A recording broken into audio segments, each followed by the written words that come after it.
Thank you so much आपका इस programme में आने के लिए। बहुत बहुत धन्यवाद आपका भी और आपके सभी दर्शकों का भी।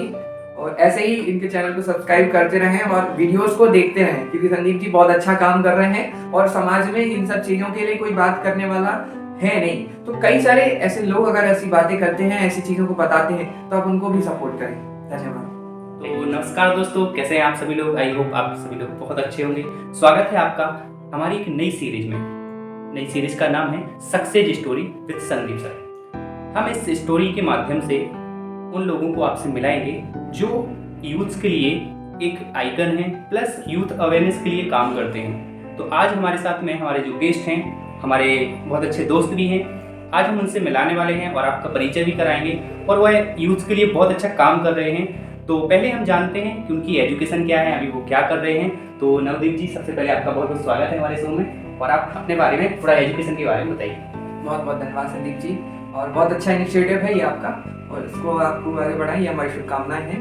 एजुकेशन की बात करें तो हमारी एजुकेशन जो है, जो 10वीं और 12वीं की पढ़ाई है, वो हमारी जो है एक सरस्वती विद्या मंदिर और सरस्वती शिशु मंदिर जो है, वहाँ से हमने जो है अपनी मुख्य जो माध्यमिक पढ़ाई है उसको पूरा किया है। उसके बाद जो है हमारी जो कॉलेज की जो शिक्षा है वो हमने महाराजा कॉलेज से की है। उसमें BSc हमारा कंप्यूटर साइंस से रहा है। उसके बाद अभी महाराजा यूनिवर्सिटी से ही हमारी जो MA है सोशियोलॉजी से, तो वो जो है अभी रनिंग में है। ओके, तो जैसे अभी आपने एजुकेशन के बारे में बताया, और मैंने सुना है कि आप एजुकेशन के साथ साथ में बहुत नई एज से सोशल वर्क में आ गए थे। तो आपकी एक समिति है, उसके माध्यम से आपके कौन कौन से काम होते हैं, और आपका उसका इंस्पिरेशन आपको कैसे मिली, और उसके काम क्या है, तो उसके बारे में थोड़ा सा बताइए। बिल्कुल बिल्कुल। तो लगभग 2019 की बात है, जून महीने की, और उस समय हमारी उम्र होगी लगभग 19 ही साल थी। ओके। तो उस समय पे हम लोगों ने सोचा कि यार जब युवा होते हैं तो युवा के मन में कई सारे विचार आते हैं, ये सब चीज़ें। तो जब घूमते हैं तो शहर देखते हैं, शहर देखने के बाद मुझे समझ में आया कि अब कहीं ना कहीं हम पीछे हैं अपने जो बड़े महानगर हैं, जो बड़ी सिटी है, जो उन टायर 2 सिटीज़ हैं, उनको हम कैसे कम्पीट कर पाएंगे, हम कैसे उनके वहाँ तक पहुँच पाएंगे। तो उन चीज़ों को सोचा तो पता चला कि कई सारी चीज़ें हैं जिनको हम अपने स्तर से सुधार कर सकते हैं, जिनको हम खुद से जो है इनिशिएटिव ले करके उनके लिए काम कर सकते हैं। तो इन चीज़ों को हम लोगों ने जो है शुरू करने का सोचा। तो सबसे पहले ही हम लोगों ने विषय उठाया कि हम जो हमारे शहर के ऐसे उपेक्षित स्थान हैं जहाँ हम कायाकल्प करके उनको पेंटिंग, उनको स्वच्छता के माध्यम से अच्छा कर सकते हैं, तो उनको हम लोगों ने पहले चिन्हित करके और वहाँ पर काम करना शुरू किया। और भले ही एक सदस्य के रूप में आप मुझे देख पा रहे हैं, पर हमारी पूरी समिति में हमारे जैसे कई लोग हैं, जो हर एक जो समिति का सदस्य है वो हर एक स्तंभ है, उस स्तंभ पर ही पूरी समिति जो है टिकी हुई है, और हर एक व्यक्ति हर एक लीडर की तरह काम करता है। तो इसीलिए अगर हम देख रहे हैं या फिर और कोई समिति का सदस्य आपको कभी दिखेगा तो पूरी समिति को आप उसमें आपका दर्शन हो जाएगा, क्योंकि एक एक सदस्य में जो है सारी चीज़ें विद्यमान हैं, जो चीज़ें आप देख पाएंगे। सही बात है। जैसे कि आपका इनिशिएटिव था कि हमारे जो छतरपुर शहर है वो स्वच्छ रहे, तो आपका पहला इनिशिएटिव था कि हम लोगों को जहाँ पर ऐसी जगह है वहाँ पे साफ सफाई होनी चाहिए, और आप लोगों ने, जो टीम है आपकी, सब ने मिलकर इसकी शुरुआत की। और जैसे आपने साफ स्वच्छता के बारे में बताया, और भी मैंने देखे हैं कि आप लोग शहर को सुंदर बनाने के लिए कई जगह पे चौराहे पे पेंटिंग बनाते हैं। तो उसकी कैसी शुरुआत हुई, और उसमें कौन कौन से सदस्य आपके साथ में मिले हैं, और स्टूडेंट भी हैं या कोई प्रोफेशनल हैं, तो थोड़ा सा बताइए। हाँ, उसमें से कई तरह के लोग हैं, ऐसा कुछ नहीं है कि उसमें एक ही प्रोफेशन या एक ही पेशे के लोग हैं, उसमें सभी तरीके के पेशे के लोग हैं। और कारण ये है क्योंकि सभी लोग चाहते हैं कि कहीं ना कहीं हम अपनी जो व्यक्तिगत जीवन है उसके अलावा भी जो है अपने जो सार्वजनिक हमारे दायित्व हैं, कर्तव्य हैं, उनका निर्वहन करें। उसके लिए उनको एक माध्यम चाहिए होता है। तो वो जब माध्यम मिल जाता है तो वो अपना जो समय है उसका सदुपयोग करने के लिए थोड़ा बहुत जो योगदान है वो दे सकते हैं। यही जो माध्यम है वो हमारी टीम ने उनको जो है उपलब्ध कराया। ऐसे कई सारे युवा जो काम कर रहे हैं, जो अपने करियर के लिए अपना जो है किसी नौकरी में है या किसी व्यवसाय में है, या फिर अपना ही जो है घर का कोई कामकाज है उसको संभाल रहे हैं, या पढ़ाई ही कर रहे हैं। तो किसी भी तरीके के लोग हों, सारे लोग जो है मिलकर के जब अपने समाज के लिए, अपने शहर के लिए, अपनी जो सोसाइटी है उसके लिए सोचते हैं, तो तब जाकर के ऐसी चीजें बनती हैं। आपने बहुत अच्छे से उसको एक्सप्लेन भी किया है कि हमारी समिति क्या क्या काम करती है और हमारे क्या क्या योगदान है। अब हम आते हैं एक और दूसरा आपका पहलू है उस पर, कि आप एक स्टार्टअप भी आपने स्टार्ट किया था जिसका नाम है टोकनियाँ, और उसकी शुरुआत कैसे हुई, वो इंस्पिरेशन आपको कैसे मिली, और उसमें क्या क्या आपका एक्सपीरियंस रहा है, वो जरूर बताइए आप। बिल्कुल बिल्कुल। जैसा कि हम देखते हैं कि अभी जो हमारा भारत का दौर है, ये दौर जो है स्टार्टअप स्टार्टअप, ये दौर जो है एंटरप्रेन्योरशिप का है। तो इस दौर में क्यों ना हम भी उसमें भागीदार बने, उसको विचार करके हमने जो है एक स्टार्टअप जो शुरू किया था, तो गनिया जिसका नाम था, हमारे अपने शहर में ही हमने उसको शुरू किया था। तो उसको शुरू करने के पीछे एक मोटिव ये था कि हम जो है घर घर लोगों को सर्विस पहुंचा सकें, जो घर घर उनको जो सब्जियां हैं उनके फल की हैं जो डिलीवरी कर सकें, और जो हमारे किसान हैं, जो हमारे जो पैदावार करने वाले जो किसान हैं, उनको जो कम दाम मिलते हैं उनको अच्छा दाम जो है उपलब्ध करा सकें, और साथ ही जो है ग्राहकों को अच्छी क्वालिटी में सही समय पर चीजें पहुंचा सकें। इस उद्देश्य के साथ हम लोगों ने टोगनिया को लॉन्च किया था, और यही जो है उद्देश्य हमारे उस समय पे थे। और हम सभी जो हमारे साथी हैं उनसे यही कहना चाहेंगे कि आप जब भी कभी सोचें तो हमारे मन में कई सारे विचार आते हैं, आइडियाज आते हैं। जब हम किसी चीज को देखते हैं, हम कोई प्रॉब्लम देखते हैं, तो उसको हमें सॉल्यूशन हमें नजर आने लगता है कि इसको इस तरीके से किया जा सकता है, और इस तरीके से ये काफी कामयाब हो सकता है। तो ये विचार आना बड़ी बात नहीं है। विचार भारत में कई लोगों के पास है। आप ये कहें कि भारत में 90-95% लोगों के पास कोई ना कोई 10-12 ऐसे आइडियाज मिल जाएंगे जो वो अच्छा कर सकते हैं, और इसमें कोई दो राय नहीं है कि वो आइडिया गलत होगा या सक्सेस नहीं हो सकता। पर समस्या कहाँ है? समस्या है एग्जीक्यूशन। सभी लोग जो है उसका एग्जीक्यूशन नहीं कर पाते हैं, और जो एग्जीक्यूशन करता है उसके परिणाम हमें दिखाई देते हैं। और ऐसा भी नहीं है कि सभी एग्जीक्यूशन करने वाले सफल ही हो जाएंगे, क्योंकि एक रेशियो जो है वो ये है कि 10 में से जो 9 स्टार्टअप्स हैं वो फेल होते हैं, पर उसके साथ आप ये देखें कि 10 में से एक स्टार्टअप जो है वो सफल भी होता है। तो यानी कि आप अगर 10 तरीके के व्यवसाय करते हैं, 10 तरीके के इनिशिएट करते हैं, तो आपका एक चांस तो है कि आप सफल हो जाएंगे।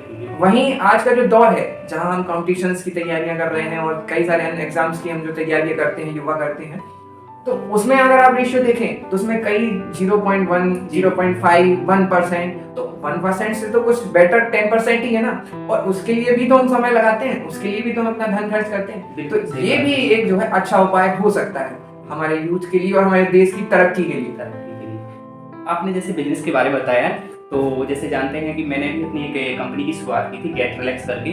तो आपने एक बहुत अच्छी क्वालिटी बताई है कि हर इंसान के माइंड में ना थॉट्स चलते रहते हैं, आइडिया आते रहते हैं कि मेरे पास ये है, और जब कोई और स्टार्ट कर लेता है तो बोलता है कि ये मेरा आइडिया था। तो आपने जो बोला ना, एग्जीक्यूशन मैन है, आइडिया आपके पास कितना भी है उसका पैसा नहीं मिलता है, आप कैसे एग्जीक्यूट करते हैं। और फिर वहां पर रेशियो की बात आती है कि आप कितने सफल होंगे, उस पर भी डिपेंड करता है कि आप कभी गिव अप ना करें। बिल्कुल, बिजनेस में एक ही क्वालिटी होती है बिजनेसमैन में कि वो कभी गिव अप नहीं करता है। एक बार फेल होगा, 2 बार फेल होगा, 3 बार फेल होगा, लेकिन करता जाएगा, क्योंकि उसकी क्वालिटी ही है कि उसे कभी फेल नहीं होना है। मतलब फेल का जो डर है वो कभी उसके मन में होता ही नहीं, उसे लगता है कि हम कभी हारेंगे नहीं, लेकिन एक दिन जरूर सफल होंगे। तो ये जो आपने कहा है कि अगर आप सिर्फ नौकरी के पीछे भाग रहे हैं तो शायद हमारे देश की तरक्की में इतना बड़ा योगदान ना मिल पाए, लेकिन आप साथ में बिजनेस भी ट्राई कर रहे हैं और आपके अंदर वो करेज है, तो जरूर आप भी सफल होंगे और 2-4-10 लोगों को भी आप सफल करेंगे, क्योंकि उनका भी घर आपके द्वारा चलेगा।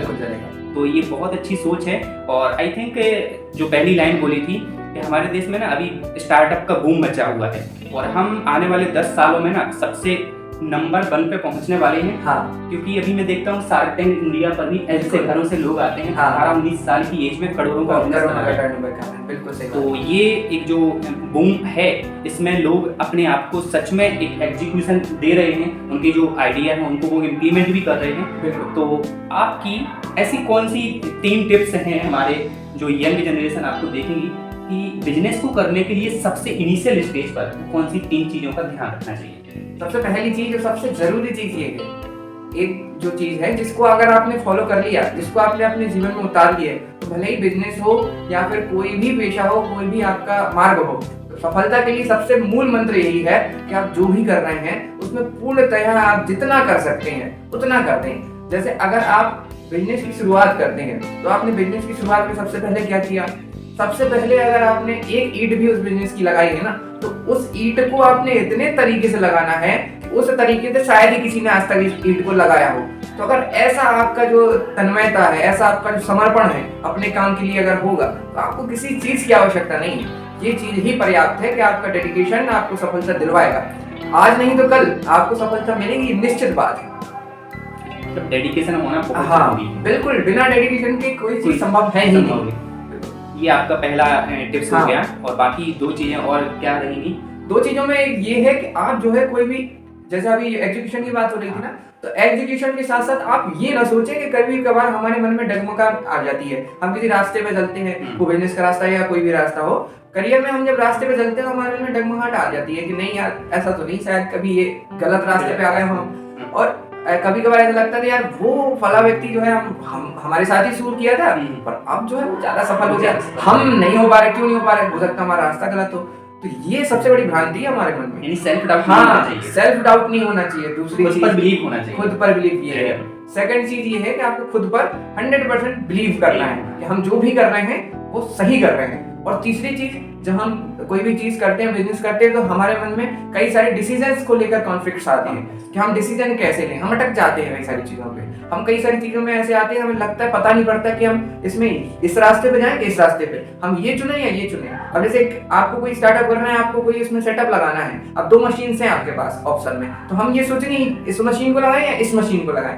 तो आपके मन में निर्णय लेने की क्षमता कैसे आएगी, कैसे सही निर्णय आप लेंगे, इसका भी एक ही मूल मंत्र है कि कोई भी निर्णय कभी सही होता ही नहीं है। आप ये ना सोचें कि हम सही निर्णय जो है अपने अनुसार सोच लेंगे या इन दो में से कोई एक सही है, दोनों ही सही है। बस आपके ऊपर है कि आप उसको सही बना पाते हो या नहीं बना पाते हो। आपकी इस बात से मुझे एक लाइन याद आ रही है, रतन टाटा जी ने कहा है कि मैं कभी सही निर्णय नहीं लेता, मैं पहले निर्णय लेता हूँ, उसको सही करता हूँ, क्योंकि ये ज्यादा सरल तरीका है। बिल्कुल, क्योंकि हमें वो 2 निर्णय के बीच में बहुत सारा नॉलेज और समय खर्च करना पड़ेगा। इससे अच्छा है कि आप उसको ले लें, वो अपने विवेक के अनुसार, अपनी बुद्धि के अनुसार उसको सही ये देखो। तो आपने जो 3 टिप्स दी हैं और ये बहुत ही कारगर है, और मैं मानता हूँ कि अगर आज की जो जनरेशन है इसको फॉलो करती है तो वो बिजनेस करना चाहता है या फिर जॉब करना चाहता है, किसी भी क्षेत्र में जाना चाहता है, तो सफल जरूर होगा। अब जैसे मैंने आपके साथ में कई बार पार्टिसिपेट भी किया है, आप जो भाषण प्रतियोगिताएं होती हैं उसमें काफ़ी नेशनल लेवल तक भी गए हैं, तो आपको पब्लिक स्पीकिंग का बहुत अच्छा नॉलेज है, मुझे ये पता है। और मैं भी एक पब्लिक स्पीकर हूँ, तो समझ पाता हूँ कि आपकी वॉइस ऑफ टोन और आपकी जो वर्डों की क्लियरिटी है और आपको कैसे एक्सप्रेस करना है, आपकी बॉडी लैंग्वेज सब कुछ परफेक्ट है। तो जैसे मैं अपने व्यूअर्स को समझाता रहता हूँ कि आपको पब्लिक स्पीकिंग का जो फियर है, ये बहुत बड़ा डर है, इसको दूर करना चाहिए, तो मैं उनको बहुत सारी टिप्स देता रहता हूँ। अब मैं चाहता हूँ कि आप अपने एक्सपीरियंस के अनुसार हमारे व्यूअर्स को जरूर बताएं कि पब्लिक स्पीकिंग करने के पहले हमें क्या तैयारी करनी चाहिए, उसका जो फियर होता है वो हम कैसे ओवरकम कर सकते हैं। बिल्कुल बिल्कुल। बाकी इस विषय में आपसे अच्छा कोई नहीं बता सकता है, क्योंकि आपने पहले ही इतनी सारी टिप्स बता दी हैं कि जो अगर कोई फॉलो करेगा, उनके ऊपर अनुसरण करेगा, तो वो चीजों को वो बहुत अच्छे तरीके से कर सकता है। लेकिन हर इंसान का अलग पॉइंट ऑफ व्यू होता है, बिल्कुल होता है, तो आप उसको अच्छे से बिल्कुल। तो एक सबसे जरूरी चीज जो है वो पब्लिक स्पीकिंग के लिए जो सबसे जरूरी चीज होती है, कॉन्फिडेंस। अगर आपके अंदर कॉन्फिडेंस है तो अगर आप गलत भी बोल रहे होंगे ना तो सामने वाले को पता नहीं पड़ेगा। अगर आपको कुछ आता भी नहीं है ना तो कॉन्फिडेंस अगर है तो सामने वाले को पता नहीं पड़ेगा। तो अगर ये चीज आपके अंदर आ गई तो आप कुछ भी बोल लोगे, कहीं भी बोल लोगे, कैसे भी बोल लोगे। 5 मिनट पहले भी आपको राष्ट्रपति भवन में बोलने के लिए बुला लिया जाएगा तो आप फट से जाओगे, फट से बोल के आ जाओगे। तो ये चीज आ जाएगी, अगर कॉन्फिडेंस आ जाएगा तो आप कहीं भी कैसे भी बोल सकते हैं। बिल्कुल।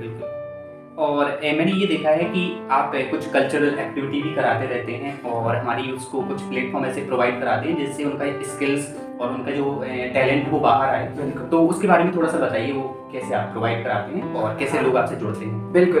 तो जो हमारी टीम है, पूरी टीम से हम लोग जो है पूरा कल्चरल ग्रुप ही है हमारा। तो जो सारी चीजें हैं, हम जो भी चीजें हम लोग करते हैं, तो उन चीजों को हम लोग एनालिसिस करते हैं, लोगों को अपॉर्चुनिटीज देते हैं, किसी को कोई आवश्यकता है उन चीजों को हम लोग प्रोवाइड कराते हैं। इसके अलावा जो ऐसी अपॉर्चुनिटीज हैं, जो ऐसे अवसर हैं जहां पर हम पहुंच नहीं पाते, जहां जैसे हम कॉलेज, आपकी लाइफ शुरू होगी, जो हमारे व्यूअर्स को देख रहे होंगे, जब हमारी कॉलेज लाइफ शुरू होती है तो हमें कई सारी चीजों का पता नहीं होता है। हमें लगता है कि हम कहाँ जाएं, किशोर जाएं, कैसे करें। हमारे अंदर टैलेंट होता है और हम उस टैलेंट को मंच कैसे प्रदान कर पाए, हम उसको अच्छे से निखार कैसे पाए, उसके लिए हमारे पास सही मार्गदर्शन नहीं होता है। उसके लिए हमारे पास सही मंच नहीं होता है, और जो जब पता चलता है तब तक समय निकल चुका। तो कई सारी ऐसी गतिविधियां जिनमें आप कॉलेज के लेवल पर भाग ले सकते हैं और वो आपको राष्ट्रीय स्तर तक जो है पहचान दिला सकती है। जैसे सबसे पहला जो एक आपका अवसर है वो होता है कॉलेज में यूथ फेस्टिवल का युवा उत्सव, जो कि प्रतिवर्ष होता है और वो राज्य स्तर तक आपकी प्रतिभा को निखारने के लिए, आपकी प्रतिभा को ले जाने के लिए काम करता है। बहुत अच्छा जो उच्च शिक्षा विभाग का इनिशिएटिव है ये युवा उत्सव, काफी वर्षों से चला आ रहा है।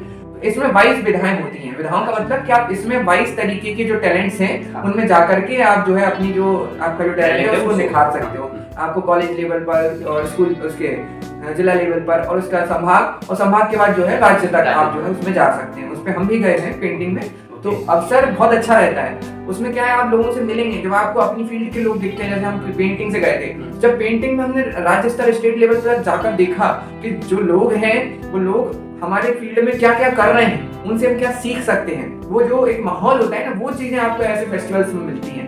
तो कोई भी कल्चरल फेस्टिवल हो, आप उनमें पार्टिसिपेट करें और ये ना सोचे कि हमें कुछ नहीं आता।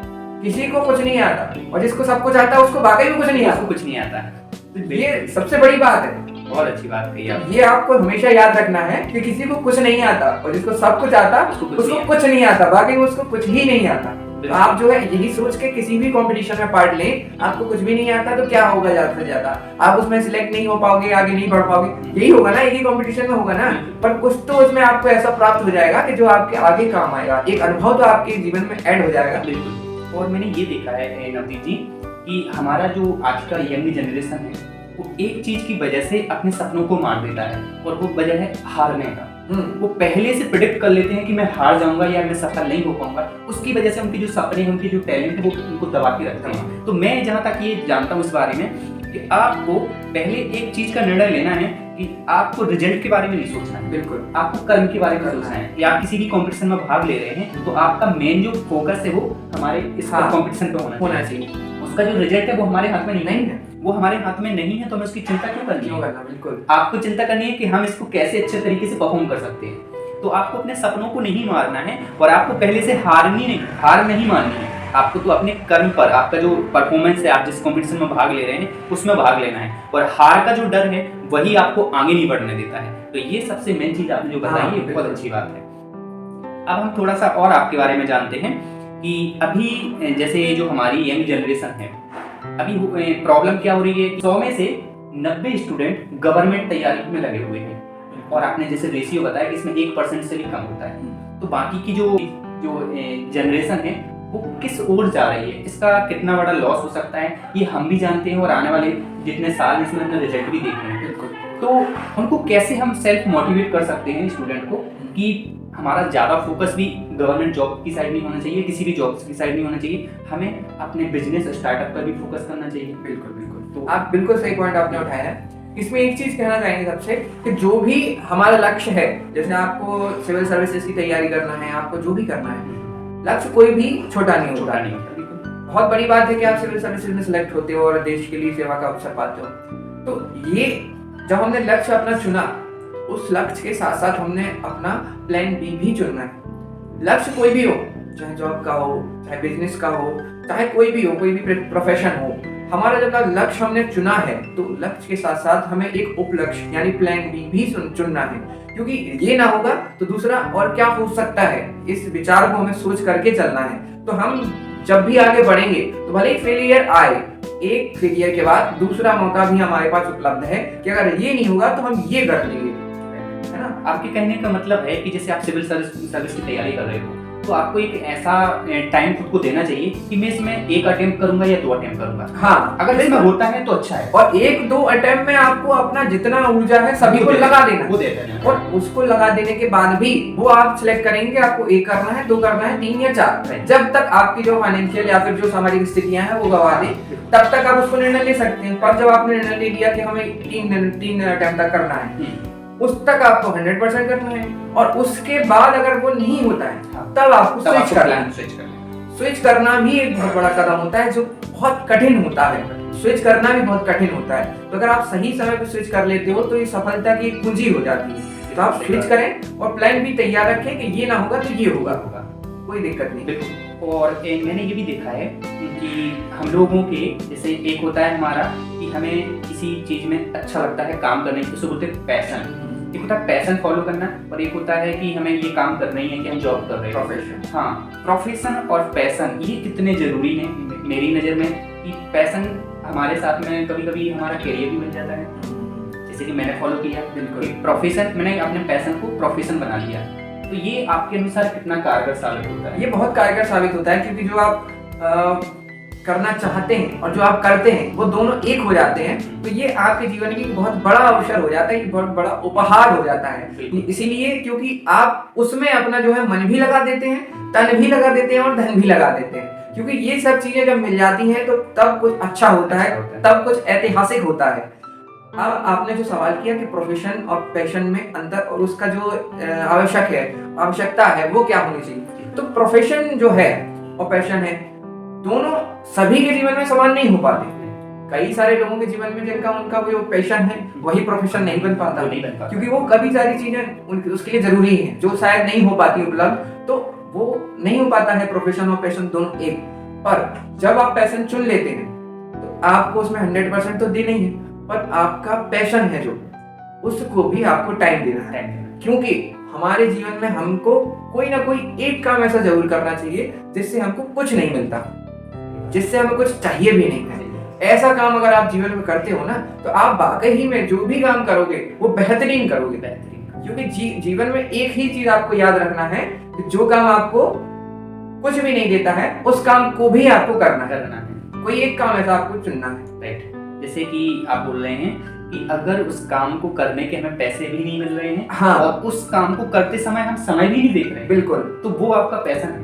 हाँ, और उसको अगर आप ज्यादा समय भी नहीं दे पा रहे हैं तो कोई दिक्कत नहीं है, लेकिन उससे खुशी भी बहुत मिलती है। हाँ, जैसे आप ऐसा कर लेंगे, जैसे आपका जैसे अगर आप जॉब में है या फिर आप इसमें बिजनेस में है, हाँ, तो आप हफ्ते में एक दिन में 2-4-6 घंटे का टाइम निकाल सकते हो। हाँ, आप अपने पैशन को उस 2-4-6 घंटे में फॉलो करें, क्योंकि ये जो आपको एनर्जी देगा ना, ये पूरे हफ्ते आपको एनर्जाइज रखेगा, ये पूरे हफ्ते आपको ऊर्जा देगा। काहे के लिए? जो आप काम करते हो उसके लिए।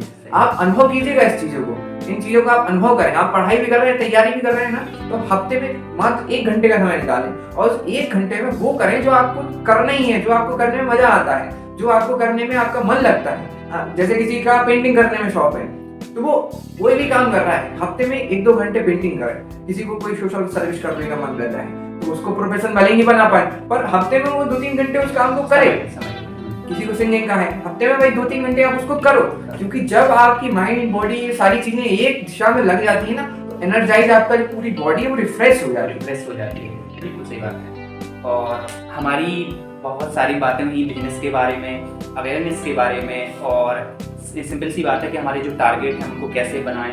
तो हम लोगों ने बहुत सारा डिस्कशन किया है और हम इसको ज़्यादा लेंदी नहीं करना चाहते हैं। और आप मुझे अब लास्ट में थोड़ा सा बताइए कि हमारे जो व्यूअर्स हैं कि वो लाइफ में मान के चलो बिजनेस करना चाहते हैं या फिर जॉब करना चाहते हैं या फिर उनका कोई अलग से स्किल्स वाला कोई कैरियर है, तो ऐसा उन्हें क्या करना चाहिए कि जिसको वो अच्छी तरह से उसको सिलेक्ट कर पाएँ, यानी चूज कर पाएँ, गोल को सेट कर पाएँ। तो आप मुझे थोड़ी सी टिप्स दे दीजिए और इसके बाद हम समाप्त करते हैं इसको। बिल्कुल बिल्कुल। तो जब गोल सेटिंग की बात आती है तो कहीं ना कहीं गोल भी हमारा एक निर्णय होता है।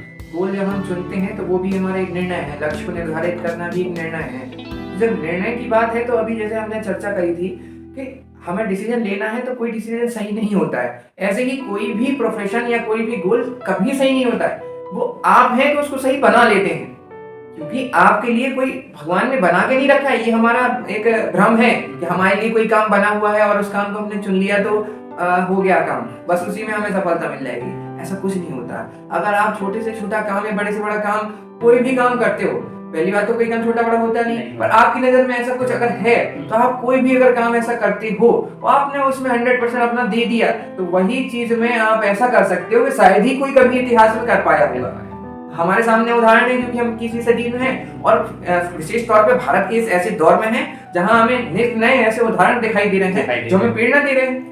कई सारे ऐसे हमारे बिजनेस हैं, कई सारे ऐसे स्टार्टअप्स हैं जो डेली यूनिकॉर्न्स बन रहे हैं। कभी आप उनके बारे में सोच नहीं सकते थे। कभी कोई सोच सकता था कि चाय बेचकर आप जो है करोड़ों की कंपनी बना सकते हैं। कभी सोच सकते हैं भोपाल का एक स्टार्टअप है, वो कबाड़ी का काम करके जो है करोड़ों का टर्नओवर कर रहे हैं। तो कभी कोई सोच सकता था क्या? कभी नहीं सोच सकता था कि ऐसे काम को करके भी आप जो है कर सकते हो। पर ये हमारे सोच की एक विराटता है। जब आप अपने थिंकिंग की आप एक एक्सट्रीम लेवल पर पहुंच जाते हो, जब आप अपने विचारों के वो एक उच्चतम शिखर पर पहुंच जाते हो, तब जाकर आपको इन चीजों का परिणाम पता चलता है और तब जाकर जो है जीवन में आप कुछ ऐतिहासिक, कुछ अच्छा और कुछ समाज के लिए, कुछ राष्ट्र के लिए बढ़िया कर पाते हो। Very good, very good. कहने का मतलब है कि सोच बड़ी रखो तो तो सब कुछ अच्छा अच्छा होता होता है। है। क्योंकि जब सोचना ही है तो कुछ बड़ा सोच लो, छोटे सोचने से क्या है। आप सोच रहे हो कि मुझे तो एक छोटी सी नौकरी मिल जाए, जब सोचना है तो कुछ बड़ा सोच लो, क्योंकि उसमें तो कुछ पैसा लग हाँ, रहा है। सोचने और का सोच कोई बड़ी टेंशन होती है ना, नहीं। तो वहां तक नहीं पहुंचे, थोड़ा नीचे आगे नीचे फिर कुछ ना कुछ मिलेगा। तो बहुत अच्छा लगा आपसे बात करके, और आई थिंक सबको बहुत कुछ नॉलेज मिला है, और ये बड़ा एनर्जेटिक प्रोग्राम रहा अपना, और इससे बहुत सारे लोगों को जो अवेयरनेस है वो पहुंची है, और आई थिंक सब लोग मोटिवेट भी होंगे। और हम ऐसे ही अपने शो में लोगों को लाते रहेंगे, आप सभी से मिलाते रहेंगे। तो again thank you so much आपका इस प्रोग्राम में आने के लिए। बहुत बहुत धन्यवाद आपका भी और आपके सभी दर्शकों का भी। और ऐसे ही इनके चैनल को सब्सक्राइब करते रहें और वीडियोस को देखते रहें, क्योंकि संदीप जी बहुत अच्छा काम कर रहे हैं और समाज में इन सब चीज़ों के लिए कोई बात करने वाला है नहीं। तो कई सारे ऐसे लोग अगर ऐसी बातें करते हैं, ऐसी चीज़ों को बताते हैं, तो आप उनको भी सपोर्ट करें। धन्यवाद।